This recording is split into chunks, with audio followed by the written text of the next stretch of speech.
This is part two of my webinar with Chris Powers. We did a live webinar, over 100 people tuned in. We discussed raising capital. We discussed building our business. We discussed some of the highest leverage activities inside of our business. I hope you enjoy. And to get notified when these are going to happen in the future, make sure you're on my email newsletter. Visit sweatystartup.com to join that. Thank you for listening.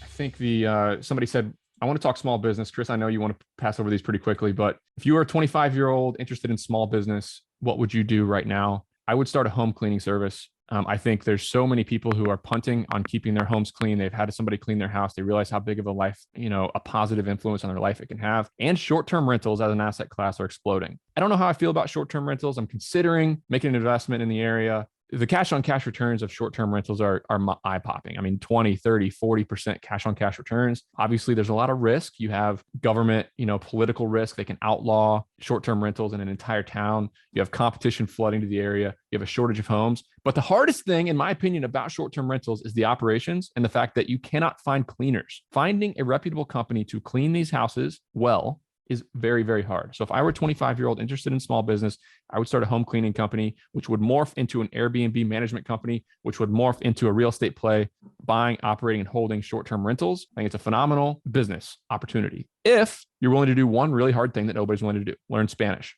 If you're willing to learn Spanish and you're willing to learn the ins and outs of the H-2B visa program and get people in Mexico, South America, wherever, into the United States with the sole purpose of working for you, with you, to build your cleaning company, you'd have a tremendous competitive advantage. I don't know if you have any thoughts on that, if we can pass, but somebody asked that question. I thought I had to answer that one. You answered it well. Let's go to the next one. We got a lot of good topics on here. Yeah. Why don't we just talk about kind of acquisition strategy, how you're buying your stuff and how we're thinking about buying some stuff. So this really can be dialed into, kind of where your target market is and what you're going after. But one of the things I've changed my mind about more and more as time has gone on, and I think it's easier to do it with smaller assets. Like if you're buying a home or a duplex or a few multifamily units, or maybe a small industrial building, like I'm talking about 10,000 square feet or less, literally picking up the phone, calling the owner. Now, with that being said, our largest deal last year was an $80 million deal, and that was direct with the seller, no brokers involved. But to build a company around that as you move up chain is really difficult. So what I would say is, and today, again, going back with technology, it's very hard to find. I guess I've changed my mind on, like, brokers are really beneficial. And some of our best deals we're getting done are with brokers. They're still off market. And maybe the point I wanted to make was, I think the next layer of the game is, how do you incentivize brokers to bring you deals before they bring other people deals? And at its most simple form, it's pay them more or give them upside in your deal. People have this large promote in their deal. And if you can just give some points away to the broker, I think it makes a lot of sense. If you can pay them an extra half a point, it makes a lot of sense. If you can afford to take them on a trip and get to know them better, or go to dinner with them. But the goal isn't to build 1,000 great relationships. It's to have 2 or 3 really amazing relationships kind of in each submarket. And then the second thing we're doing is what we call acquisition consultants, our deal incentive program. You don't even have to be a real estate broker. We will provide you we said internally, how do we use our platform and all of our data to, one, understand which buildings we want to buy? So I think it really starts with, here are the 20,000 buildings in Texas that fit Fort's criteria. Now, within that 20,000, how do we create a ranking system so that we're always focusing on the top 500 buildings that we would want to go after that have a probability of selling? That is where we've gotten really good. We have built technology that basically has an algorithm that's constantly processing data, saying this has a good opportunity of selling. We're constantly updating that list when we're updating it with market comps and transactions that happen. And then we're calling these acquisition consultants and saying, look, we're going to give you 20 buildings a month, and your job is to call all of them, their brokers, whomever, report back to us. We're going to pay you extra money. We're going to give you upside in the deal, and you can co-invest alongside if you want. And we are going to build a partnership with you. And these are just random. These are just whoever wants to sign up to do this. No, we have a full vetting process. I would Okay. say 5% of people that sign up with us, we actually partner with. They sign a contract with us and they're essentially independent contractors of our company. They are under contract with our business to find us deals. And if anybody on this call is familiar with how the oil and gas industry works, it's synonymous with like how a landman works with an oil and gas operator. And again, all it to be said, it's our way of saying, this is how we can incentivize more people to bring us a deal. And then the other side to that is, as that works and goes on, if you're somebody that can close, put up hard money day one, you have a lot more financial wherewithal, you just become more and more attractive. It's its own little flywheel in and of itself. Yeah, what we're finding in self-storage is that like our operations are our biggest benefit. Like we have data on where we can take rents. We have data on what it's going to cost us to operate a building. And many, many times an on-market deal, even if another player is willing to accept lower returns and pay more for an asset than we are, we can make up for that in operations. We can make up for it in the fact that we can optimize revenue better than they can. So the perfect deals for us, what we've found, are in smaller towns without REITs. We don't want REITs to be present because REITs find the top of the market with revenue. I'm talking Public Storage, Extra Space Storage, CubeSmart. So the smaller towns where they don't exist, which is generally 30,000 people or less in a town, that's perfect for us. That means there's not going to be a lot of really institutional players. And yeah, we're happy to buy on market, off market. We underwrite a lot of deals. We have 3 full-time acquisition folks. And frankly, it goes back to the abundance mindset. Like I do a lot of consulting and tweeting about storage and how to optimize it. I'm telling people real information about how I'm opening the books on my business. Hey, this is how we do business. Many of those people have brought us deals to look at. Many of those people have become LPs. Many of those people have bought small portfolios that I think we may end up buying from them when they combine 3, 4, 5 properties. So yeah, it's a flywheel, right? The more you close, the better you get at closing. And another big part of it is, hey, when we make an offer, we try to show everybody that we're super, super professional when it comes to closing. Okay, when we go under LOI, our CFO is going to send a quarterbacking email that he's going to lay out the entire process. Hey, here's our attorney. This is what we need to do. This is a rough timeline. As soon as we sign the contract, that's when it's okay, sending an email to the whole team of, hey, these are the 2 people who are going to interview the owner. This is how our due diligence is going to work. This is when we need to set up our inspections. This is, the timeline of which our appraisals will be done. And then title work, this is the closing company. This is who's doing what. Here are the contacts. And you'd be really surprised at how many big groups who close a lot of deals are just running around like chickens with their head cut off. They're closing deals whenever they can close deals. They're not pushing a timeline, and they're not super, super organized when it comes to acquisitions. We're building a really good system. Love it. This was posted at the very beginning of the conversation. What's the biggest mistake each of you made when you're first starting out in real estate, the first 12 to 24 months? I'll go first. I'll give you a second to think about that, Chris. We built a self-storage facility from the ground up. The first big mistake is that we made a $1.7 million budget and spent $2.3 or $2.4 million to build it. That sucked. We had to have a lot of cash. Luckily, we had a business that was spitting some out. And luckily, our LPs understood and ponied up another 20% more money than what they had at first. But that sucked. Luckily, our bankers worked with us. Huge learning lesson, huge mistake. Then we decided to double down on construction, and we tried to get 2 more big self-storage facilities permitted to build, one in Cortland, New York, and one in Utica, New York, both of which failed at the permitting stage. We spent $200,000, 2 years of my time. I went to 25 plus town meetings. One of them changed the zoning halfway through our process. We'd spent all this money. We had done all these things. They changed the zoning because the people in town didn't want a self-storage facility where it was permitted to be. The other one, we had a big subterranean issue with the land, and it was an old landfill that we didn't know about. And when we did our test holes, it was mush, and we had to build pedestals. It was a big mess. Anyway, we learned a ton about reasons why I respect and love developers, and I'm glad they exist, but I never want to be one. That's about all I got to say. Yeah, I would say my answer is pretty similar. I wish I'd just started buying instead of developing early on. Man, it's been so long to think of I was so young at that time, but yeah, I just think the biggest mistake that a lot of people make in general, especially in the world we live in today, is it's still an industry where there is no better information than boots on the ground information. And again, you can gather a lot of stuff on the internet, and that's great. But I would just say the best people I know in the business understand the markets that they're in to the level of be on this side of the street, not that side of the street. You want to be on this corner, not that corner. Oh, that guy across the street's about to move out. And you can only find that out from talking to brokers on the market, I call walking the street, sitting sitting at dinners with brokers over long periods of time. And so I'll give it just a more broader answer is, sure, there's a lot of things you can get on the internet to maybe help give you a quick yes or no on whether you should spend time on a deal. But I've seen all the technology to date, and none of it replaces boots on the ground in the streets information. And so, Chris, but what you're saying is not scalable. What you're saying requires a lot of work, and what you're saying is hard. Like, that's not what people want to hear.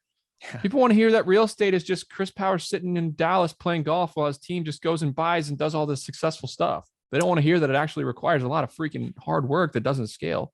Then it's bad. Then I just have bad news to deliver, because I know a lot of people that are unbelievably successful in this business, and they're all in the streets all the time. And you can't get it. Let's go with how Jason said, how have you worked to identify buildings that are likely to sell? At a high level, we have coded this out, and it's an algorithm. But if you just said, if you just took a list of whatever market you're in, the last like 100 buildings that you've sold that sold in the market, you could just create like all these different attributes to the building and just say, hey, Mr. Software Engineer or coder, go code, like, here's what happened. Now let's try and start creating probability scores based on what you're seeing. And I won't go through, we have 300 and something attributes, but if you thought of some of the most obvious ones, if somebody's owned a building 6 months, they're probably a lot less likely to sell than somebody's owned it 10 years. Okay. So length of ownership might be one. If they're out of state, that might have an opportunity of why they're more likely to sell. Vacancy. If they have a loan maturing in the next 24 months, maybe that would be a reason they would sell. You can go on, you can pull data from CoStar and see if their largest lease in the building is expiring in the next 12 months. I'm not saying they will or not, but for someone that maybe hasn't found a backup tenant or knows that their building might go 50% vacant, maybe they might be a more willing seller. If the owners, this sounds crazy. We bought $20-30 million deals where the owner's mailing address is their home, their personal home. If the mailing address is not a commercial mailing address, there might be more likely that they're going to sell. If the current owner inherited it from their family, or it's owned by in a family trust, they might be more likely to sell. If there's been an obituary or a death tied to the property. So there's all these things that the internet can scrape. And then it's your job as the owner to say, okay, these things matter in calculating a predictability score. And then it's upon us for it to go, but how much do they matter? How much are we going to weight this one versus this one? So then you build that algorithm. And then every property that sells or goes to market, then it's just constantly scraping and learning. And it's not to say that it's right. So there might be some that have a 90% chance of sale that are wrong, and then ones that have a 5% chance of selling that end up selling. But if you update the system over time, it just gets smarter and smarter. So it takes years and years for it to be going. And ours has been going now 2 or 3 years. And I would say we've had a lot of success in focusing on the right things. It's, again, not an excuse to not be in the streets like I just talked about, but it has, it's really worked for us. And so that's how we think about identifying buildings that might be likely to sell. And that's where scale does matter and data does matter. And Yes. It's the same thing in my business. The more data we get, the more confident we have buying assets. It's not necessarily finding the ones that are more likely to sell. It's the more deals we underwrite, the more deals we buy, the more deals we watch every single month, what happens after we buy, the more data we have. Yep. And the better decisions we can make on what we're going to buy next. So it's a huge flywheel. Russell Lowry, friend of mine, guy I really respect, met him out in LA at Reconvene. What's the 3 highest leverage activities in your business that you do? Chris, you want to go first, and I'll hop in? Yeah, I would say capital raising, kind of brand awareness through Twitter and the podcast. And then being a steward to our CEO. I'm now the chairman of our company and being a sounding board and someone he can pick up the phone and call anytime. So mine is recruiting people.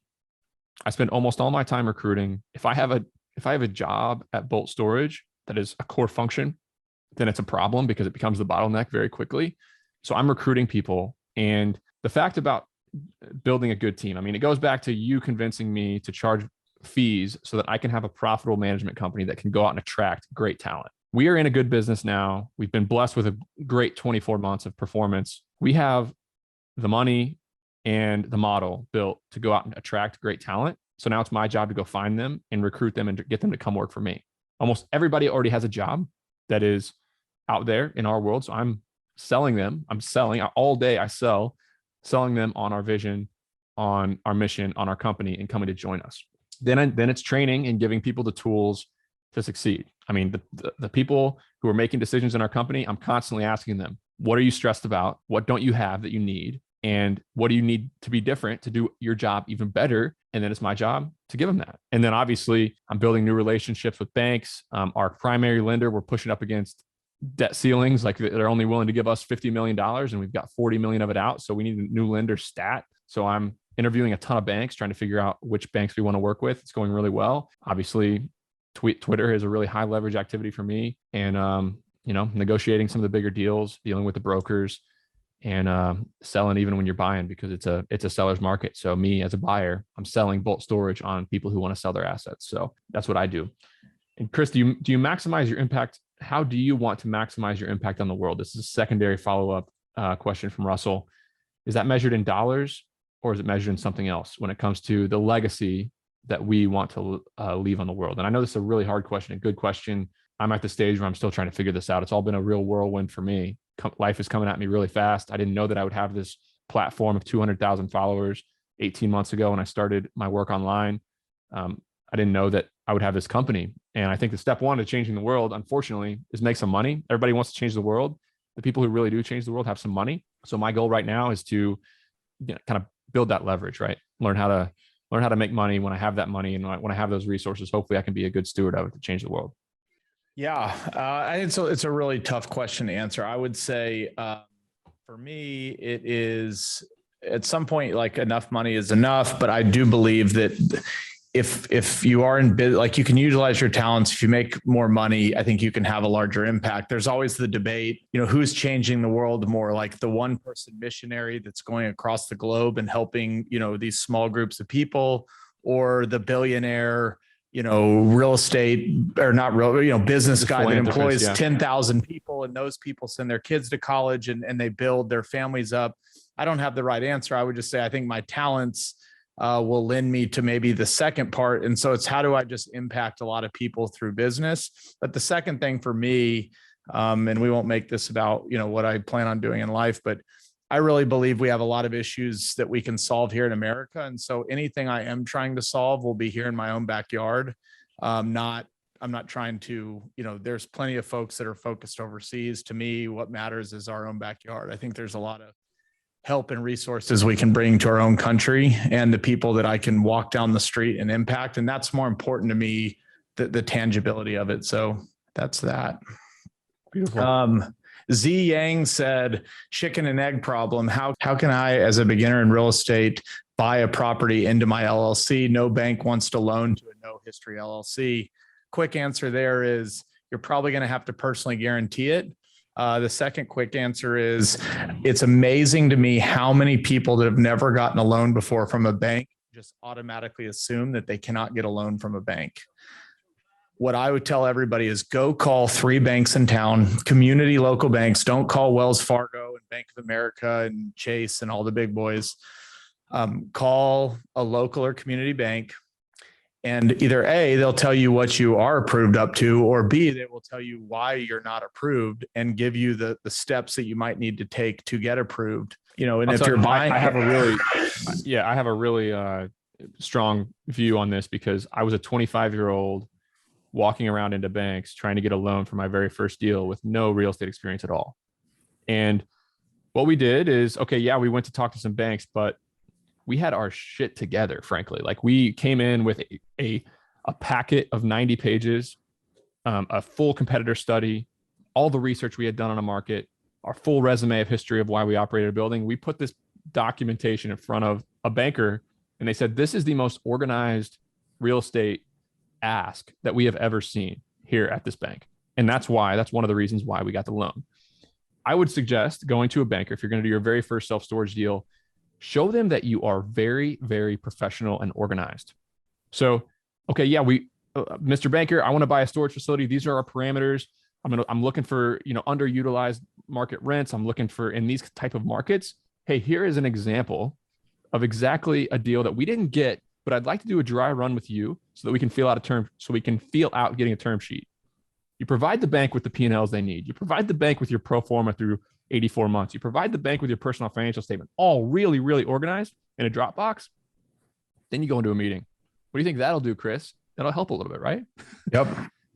You nailed it. I would say there is no like written formula to get a loan from a bank. It's not like some algorithm they say you're in or you're not. At a community bank, it's what you just said. It's as much the relationship. It's as much the ability to show you can execute. And again, I got my first loan. I built $1 million spec home when I was 20 years old. I had never even built a home before, but I had a great relationship with the banker. They had done some other things with me in the past. I put up a CD at the bank. I was able to kind of work my way around it, but I think there's people that think it's just this arbitrary yes or no. And most of the time it's a no, but, or a yes. And there's things you can do. It's not some algorithm at your community or regional lender that's like, the answer is no, and it's no forever. And banks have bullshit. Banks have really good bullshit meters, right? They can tell who has their stuff together and who doesn't. Right. If you act very, very professional and you have your stuff together, a bank will take you seriously. If you're coming in unorganized and saying, I'm thinking about buying this, I'm a dreamer over here, I got these things planned, and you're sitting there unorganized and your conversation's all over the place and you don't have anything to back it up, it's gonna be harder to get a loan. Yep. Somebody says, can the minimum investment be lowered to allow unaccredited investors to invest with Sweaty Startup or Fort Capital? No, the answer is no, unfortunately. We got to be pretty careful about how we raise money, who we raise money from. Accredited folks only, definitely. But I think that's changing in a way, though, with CrowdStreet and some of these other areas that you can look to invest in. It's all a part of the democratization of democratization of capital. Okay. No, I think one, again, thank you everybody for participating. These are a lot of fun. I think we are, if your time horizon, somebody asked a question earlier that just said, what would you be betting on over the next 10 years? I would just leave a hanger saying, I'm more focused right now, not on the asset type specific as I am the markets. I really think we're going through a big shift in America and the world, where states and countries are competing against each other and cities are competing. You see the mayor of, Miami's this, he's almost like a recruiter now. It's just going to be really interesting. And so I'm more paying attention to where to invest before necessarily just the asset class itself. What I think is a lot of this empty space that shows up there. Entrepreneurs in the private markets will take its toll, and they'll find ways to use it in ways we've never thought before. So it'll just be really interesting. And I'm really interested in which markets will succeed and which markets will bounce back, and maybe which markets are, headed to a long, slow decline. We'll see. That's right. I'm proud to be in America either way. I think what people are dealing with up in Canada is absurd, still being locked down and all the craziness. And our friends in California, their kids are still running around in masks at school and outside at recess. It's absolutely insane. So I just feel lucky that I picked a state that believes in free rights, and America. We're so lucky to have America. But yeah, it's crazy times, man. And you got to be thinking about that when you choose where to invest as well. I agree. All right, buddy. This has been awesome. Thank you, Nick. Thanks for the time, Chris. Thanks everybody for tuning in. We'll post this both on Chris's show and mine possibly. And if you have some feedback, how we can improve, or what you want to see from us, or just some takeaways, tweet us. Tweet at Chris, at Fort Worth Chris, and at Sweaty Startup. All right, buddy. Have a great day. Happy Valentine's. Happy Valentine's, everybody. Juniper Square, the sponsor of our show, recently did a capital raising survey. And in this survey, they asked 142 senior executives at US-based commercial real estate firms a series of questions to understand the state of commercial real estate fundraising. It's an insanely valuable report with data on questions like, how much capital did you raise last year? How long did your last raise take? What type of investors are you raising the most from? And what strategies are working the best for you to find new investors? Download this report for free at junipersquareresearch.com. That's junipersquareresearch.com. Big thank you to Juniper Square for sponsoring the show. Thank you for listening to The Nick Huber Show. Just wanted to remind you that we have a paid real estate community where some really special stuff is happening. People are breaking down deals. People are networking. People are, I think, even formulating partnerships inside this group. We have over 100 members now. For more information, you can visit sweatystartup.com/REC. And the first 299 members of the group to get some momentum get $200 off the annual membership using the code FIRST299, FIRST 299. And also, you can check it out for 5 days for $1. You make a $1 payment, you can check out the community for 5 days. Highly recommend it if you're serious about bringing in some other people into your network, into your life to help you become a better real estate investor.